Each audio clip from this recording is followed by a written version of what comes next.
Gonzalo, he visto que hay unos cereales que son como bonitos, apetecibles de niños, pero que parecen así como más saludables, que les han quitado el azúcar. ¿Qué te parece? Es que me da pena decirles que no les compramos esos, pero claro, la avena así a palo seco, yo qué sé. El alpiste, como no les dicen, apetece. A mí me flipa, es lo que tomo por las mañanas. Sí, pero ¿qué opinas de estos? Que la avena está fenomenal. Sí, vamos a tope con la avena. A tope con la avena. O con un poquito de yogur, fruta, canela, lo que hicieron el otro día, que se lo pasaron hasta bien a las 7:30 de la mañana preparándolo. Buena idea. Por favor, Elena Blanco y Gonzalo Oñoro, acudan a consulta, gracias. Aquí comienza Sin Cita Previa, con dos pediatras en casa, un podcast de Adeslas.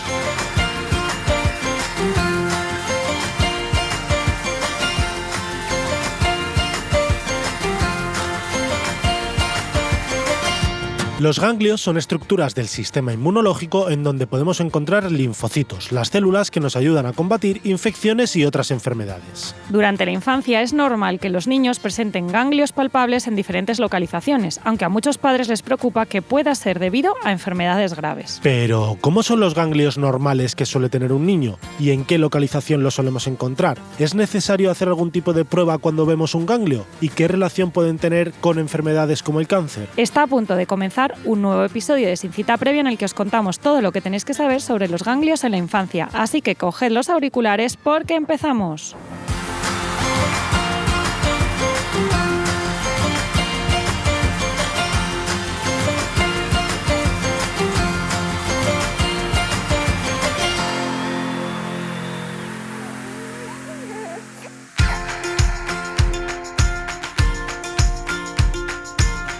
Bienvenidos esta semana a Sin Cita Previa, un podcast de Adeslas. Ya estamos aquí dos pediatras en casa. Yo soy Gonzalo. Yo, Elena. Para servirles. Ya sabéis que estamos todas las semanas dando consejos de salud sobre los motivos de consulta más frecuentes que vemos en la consulta. Seguro que después de 131 episodios que llevamos ya nos conocéis, pero oye, si todavía hay alguna familia por ahí que les decís, oye, pues estos dos pediatras que tienen un podcast muy interesante. Unos recientes padres. Unos recientes, que son los primerizos normalmente. Oye, que somos muy recomendables y somos gente muy amable y sabéis que este podcast al final es muy blanco, no nos metemos con nadie y solo damos consejos que seguro que todas las familias reciben y que hacen que la infancia de sus hijos, al menos la parte de las enfermedades, la lleven un poquito mejor, ¿no? Y Elena, hoy vamos a hablar de ese motivo de consulta que es relativamente frecuente, que abres tu pregunta, ¿qué pasa, Manolito? ¿Por qué? ¿Qué te ha pasado? Y yo, mira, es que le he visto al niño seguro que no es ayer, nada, te dicen ellos. Seguro que no es nada. Ayer en la ducha, secándole el pelo, vi que tenía un bulto y tú ya sabes lo que es antes de explorarle, porque la gran mayoría de las veces eso es un ganglio que no reviste ninguna gravedad, ¿no? Pero como motivo de consulta tiene un bulto en el cuello desde hace unos días, desde hace unas semanas, es relativamente frecuente, ¿no? Claro, y es que esto preocupa, ¿no? Porque la gente asocia mucho bultos, cáncer, ¿no? Bultos, enfermedad grave. Y claro, es que las adenopatías, que es la causa más frecuente de los bultitos en el cuello, pues es que son súper habituales a lo largo de toda la infancia. Entonces, bueno, vamos a contaros qué es esto, qué es lo que os debe preocupar y por qué ocurre, pues para que estéis tranquilos a la hora de ver los bultitos que seguro vais a tocar a vuestros hijos en el cuello a lo largo de muchos años. A ver, sí que es verdad que la relación esta que has dicho, bulto, cáncer o ganglios, cáncer, leucemias, existe, ¿no? Y de ahí viene la preocupación. Y en el fondo los pediatras cuando lo vemos, pues buscamos, exploramos, hacemos una historia para decidir qué ganglios son los que no nos preocupan, que son la inmensa mayoría, y cuáles pues sí que tenemos que hacer algo. Pero lo primero de todo, Elena, es explicar qué son los ganglios, ¿no? Yo creo que la mayoría de la gente lo sabe, pero vamos a ir un poquito más al detalle para que lo entiendan, ¿no? Pues claro, a ver, los ganglios son unas estructuras normalmente pequeñitas, pero que forman parte de nuestro sistema linfático, que es, como muchos conocéis y si no, pues recordaréis, es como paralelo al sistema circulatorio de las venas y las arterias, y los que se encargan de almacenar y producir las células del sistema inmunológico, y entre ellas los linfocitos. Claro, porque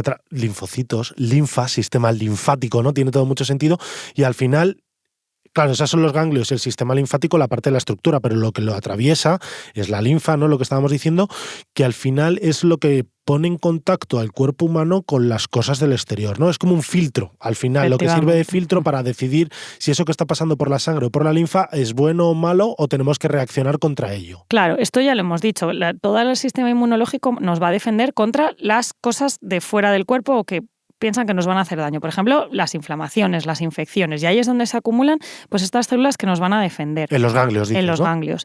Y viajan a través de la linfa, ¿no? De un ganglio a otro, de manera que estos se agrupan en cadenas. Y de la sangre también. Sí, van ahí y entonces. Y hay zonas en las que hay más cadenas linfáticas agrupadas. Por ejemplo, el cuello es como muy estrella de tener muchos ganglios, aunque pueda haber en todo el cuerpo, pero fundamentalmente en el cuello, que además es donde se agrupa la mayoría de las infecciones que van a tener los niños o de los procesos inflamatorios que van a hacer que se active este sistema inmunológico.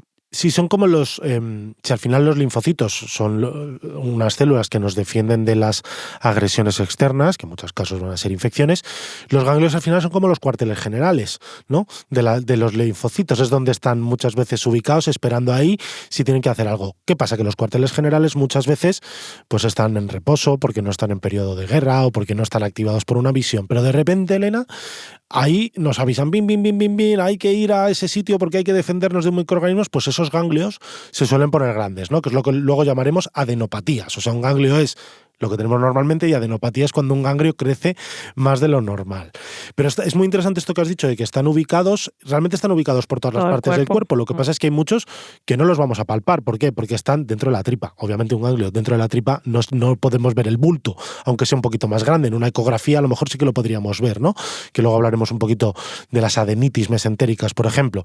Pero sobre todo vamos a poder palpar los que has dicho del cuello, que están muy accesibles. En las ingles los niños también suelen tener ganglios que vemos con frecuencia en las revisiones del niño sano y no les damos mayor importancia, y a veces en el cuello incluimos la parte de atrás de la cabeza, que suele ser el sitio ese en el que le han palpado el bulto por el que consultaban. Bueno, porque es verdad que es una zona un poco más atípica de encontrar un ganglio en un adulto, pero realmente en los niños, pues y además cuanto más pequeños, pues más evidente. Pero lo primero, porque no tienen tanto pelo y hasta a veces son visuales. Y lo segundo, porque justo a esta edad es cuando el sistema inmunológico está más inmaduro y están padeciendo pues infecciones de forma más frecuente, y es cuando pues estos ganglios están más grandes y pueden llegar a ser evidentes. Entonces, el hecho de que sean más evidentes o que estén más grandes o sean palpables no quiere decir que sean malignos, pero esto claro, es que no es la preocupación. Malo que maligno, ¿no? Claro, esa es la preocupación que genera a los padres, ¿no? Lo palpo, lo noto, está en el cuello o está en una zona que a mí me parece más raro y pues me preocupa y voy al pediatra, ¿no? Pero que sepáis el hecho que se toque o que esté en una zona un poco más atípica no tiene por qué ser maligno, pero ojo, que el tamaño que tienen importa, la localización en la que están importan, y bueno, vamos a contar cuáles son los que nosotros de inicio con una buena exploración podemos decir que son benignos y no nos van a preocupar y que la mayoría de las veces van a ser así. Claro, porque malignos es lo que nos referimos a los que son de origen canceroso, ¿no? Que luego veremos. Los que son benignos son los que la mayoría de las veces no hay que hacer nada, pues son debidos a una infección, que son reactivos, pues esos cuarteles generales han aumentado para defendernos de una infección. Pero oye, Elena, también a veces los vemos cuando no hay infecciones, por ejemplo, ante una picadura, que eso genera una herida y una reacción inflamatoria local, a veces se inflama un ganglio cerca, ¿no? Claro, nos van a defender frente a inflamación en general, y a veces esa inflamación puede ser por infección, porque le esté saliendo dientes también, porque si tenemos un proceso inflamatorio en la encía, pues también están ahí las células inflamatorias funcionando. Entonces, las cosas en las que nos tenemos que fijar es que aparezcan en la localización que es habitual encontrarlos, el tamaño y cómo está la piel que los rodea y obviamente una buena exploración física del resto del cuerpo. De las características que decimos de ganglios benignos, lo que has dicho de la situación, pues normalmente están en el cuello, ¿no? Sobre todo en la región anterior del cuello, donde acaba el esternocleidomastoideo, en la región de la mandíbula, que esos son los típicos ganglios que vemos en el contexto de faringitis. Esos los conoce todo el mundo y nadie te consulta por ellos. Que, por ejemplo, no es lo mismo que aparezcan encima de la clavícula, que eso sí que nos tendremos en cuenta. Suelen ser pequeños, no mayores de 1 centímetro. Esos son los que decimos benignos. Son móviles y elásticos, ¿no? Hay veces que incluso los padres te lo dicen, es que me da grima porque lo toco y como que se mueve, como si fuera una lentejilla que está ahí en la zona del cuello. Esos son los que decimos benignos y no solemos hacer nada. Tienen una consistencia elástica. A esto nos referimos que no son duros como una piedra, o sea, que no son deprimibles porque tienen una consistencia y una forma, pero no son duros o no deben ser duros, ¿vale? En este caso, pues tenemos que consultar porque hay que ver, a veces puede parecernos un ganglio y no ser, o que realmente sí que lo parezca.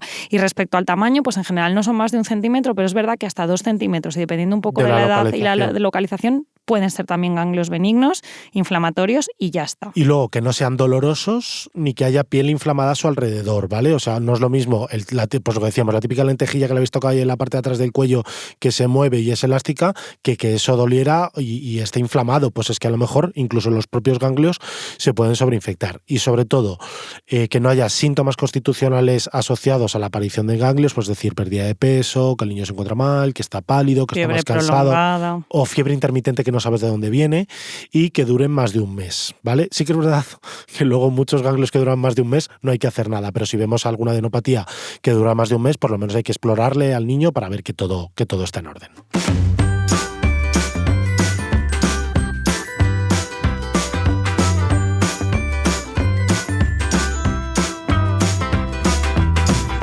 Pediconsejo. En el caso de que tu hijo tenga un bulto doloroso en el cuello, puedes darle ibuprofeno para mejorar el dolor y la inflamación. Pide cita con tu pediatra en unos días para que evalúe la situación.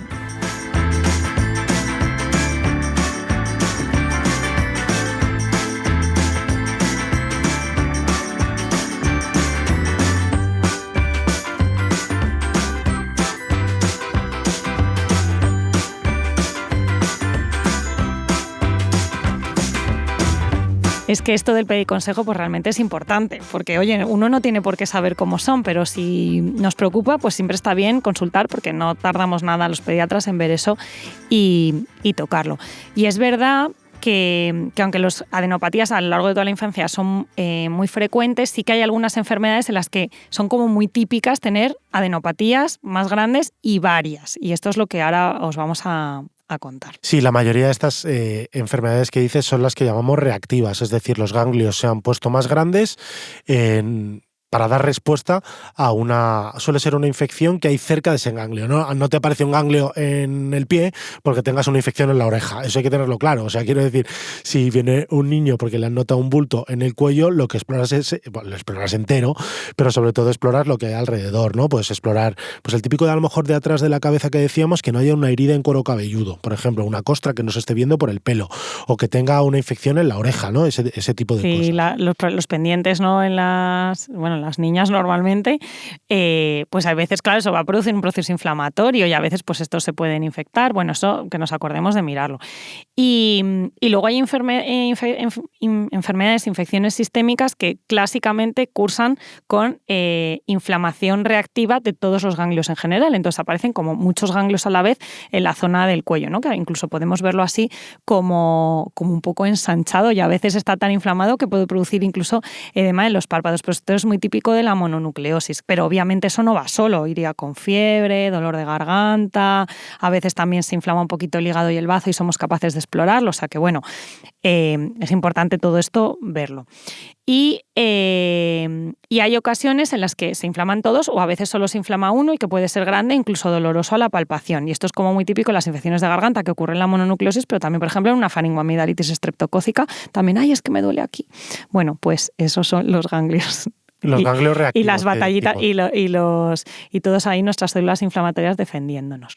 Luego también decíamos que lo habíamos dicho antes del pediconsejo, lo de la adenitis mesentérica. Claro, no los podemos palpar, pero es habitual también un cuadro clínico en el que se aumentan los ganglios que están dentro de la tripa, porque dentro de la tripa tenemos un montón de ganglios y suelen ser niños que tienen dolor abdominal, a veces no suelen tener fiebre y es un cuadro clínico que incluso a veces se confunde con el de una apendicitis, porque es un niño que está muy dolorido y donde más ganglios hay es en la zona del apéndice, ¿no? Abajo a la derecha que decimos de la tripa.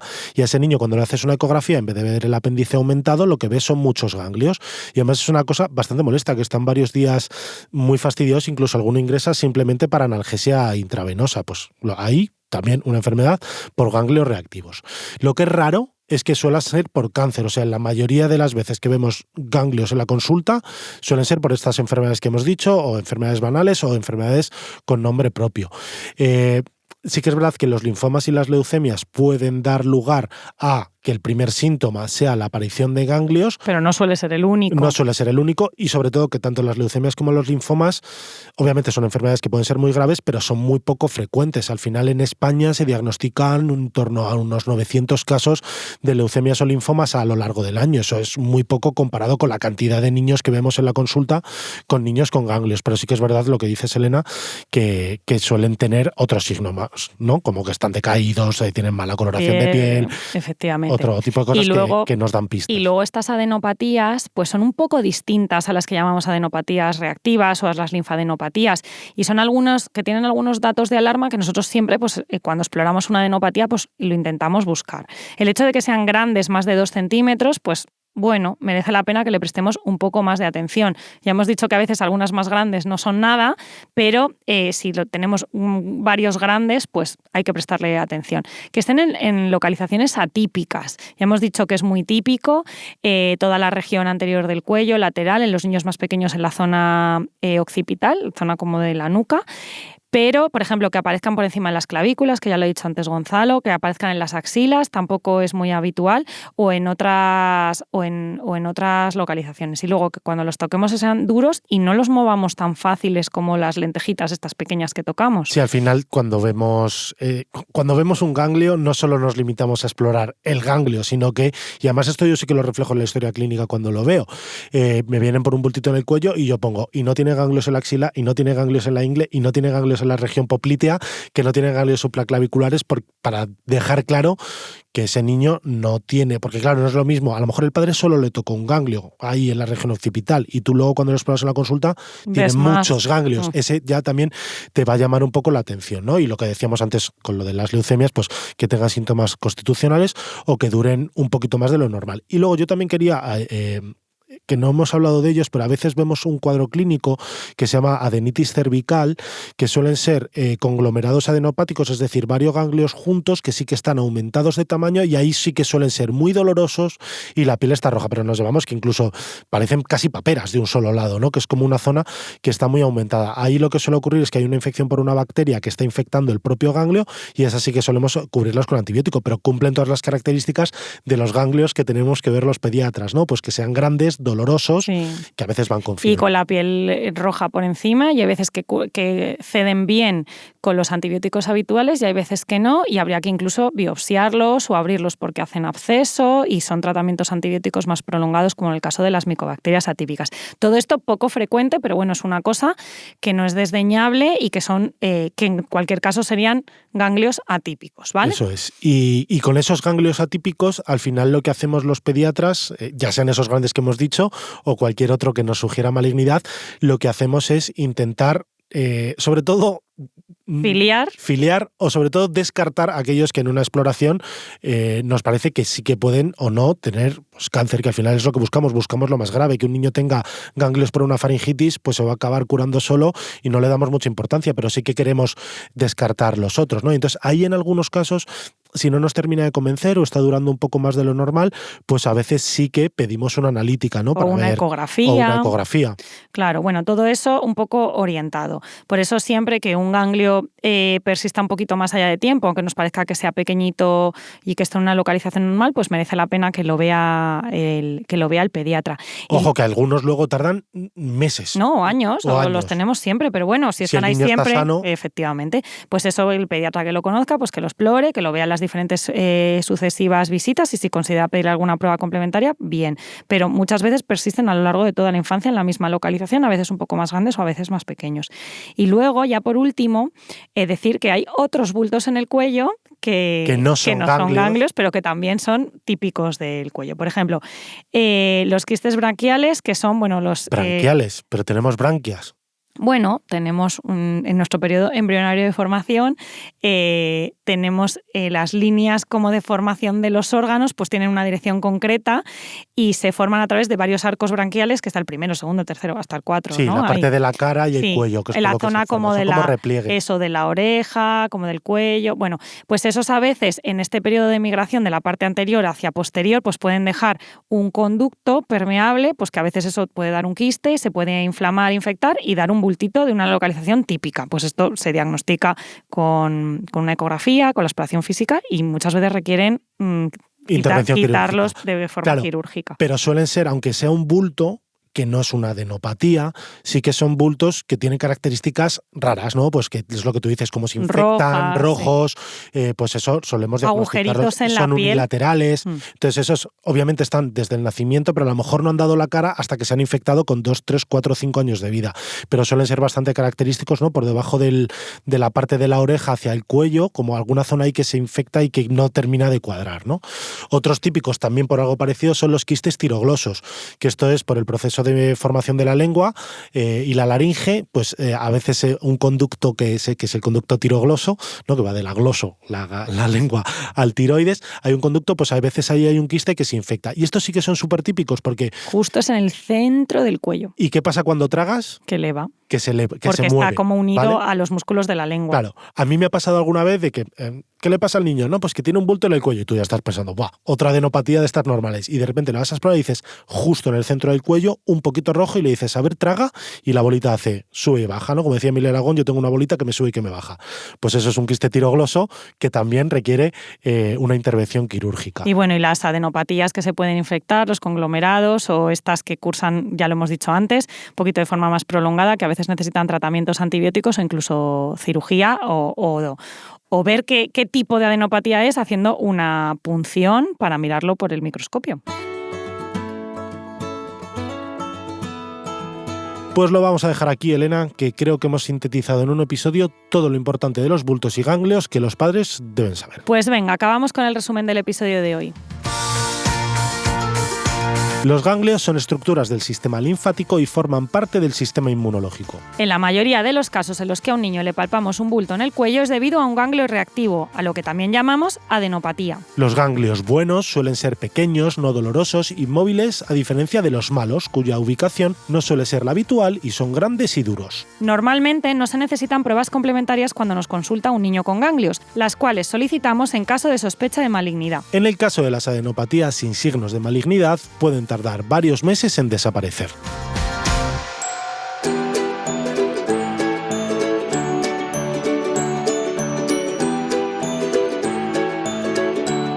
Y hasta aquí el episodio de hoy. Muchísimas gracias por aguantar hasta el final y no os olvidéis de dejarnos un comentario o una valoración de 5 estrellas tanto en redes sociales como en las plataformas desde las que nos escucháis. Y por supuesto, gracias a Deslas por promover la divulgación científica como mejor herramienta para que los padres y madres cuidéis mejor a vuestros hijos. Nos escuchamos en 7 días. Hasta la semana que viene.